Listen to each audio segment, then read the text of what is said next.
Day 13, sleep quality. That starts to become an issue for a lot of women heading into perimenopause and menopause. And you hear it all the time, get good sleep, but it can become elusive. So let's talk about what we can do, what to look for. A lot of women either experience trouble falling asleep or staying asleep or waking feeling unrested. And so it can be a combination of factors. With all the women I work with in my program, we're always testing for these key factors that wake people in the night. Things like blood sugar and insulin stability, adrenal testing. We can see the whole pattern because a lot of times if a woman wakes up just exhausted, and we want to make sure that she doesn't have that super low cortisol first thing in the morning when it's supposed to be high or get up and go. And then it should eventually sort of like go down throughout the course of the day so that you're ready to sleep at night.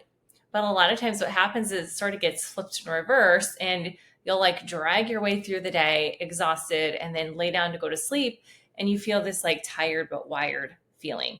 Now, another thing that can happen is spikes in blood sugar, cortisol, and adrenaline in the night can wake us up. We can get actually hot flashes are triggered by our brain thinking that we're overheating. And so they vasodilate and flood us so that we're sweating. So we have to kick off the covers. So we want to look at inflammation, hormones, adrenals, blood sugar to see what's going on. But let's back up and start with the foundational stuff first. We want to make sure that you have good sleep hygiene, that you have a good consistent routine, that you're cooling the room. 69 degrees seems to be kind of the average sweet spot. Dimming the lights, putting your phone in airplane mode at least an hour before bed, not eating as close to after the sunset as possible.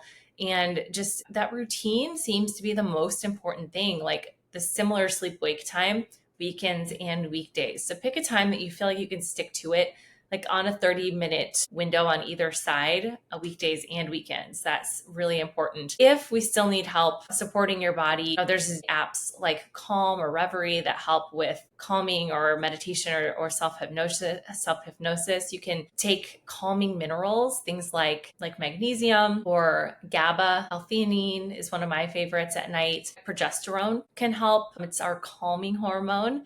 That is one of the first to go in early perimenopause. And then there's a lot of things we have to kind of try and play around with. Adaptogenic herbs, sipping an adaptogenic herbal tea can be really good. And of course, figuring out what is it that's waking you. And then we can start to rebalance your body and your nervous system and your blood sugar and your hormones and get you back to that ideal deep sleep. And even when it comes to skin, I just did a training on this, that it actually is the earlier window of like 8 p.m. to 1 a.m. is that sweet spot. It's a little earlier than we used to think for that optimal deep restorative sleep, for cell turnover, for brain cleaning. It seems to be a little bit earlier, but at the end of the day, stick to that routine and consistency, and then test, don't guess.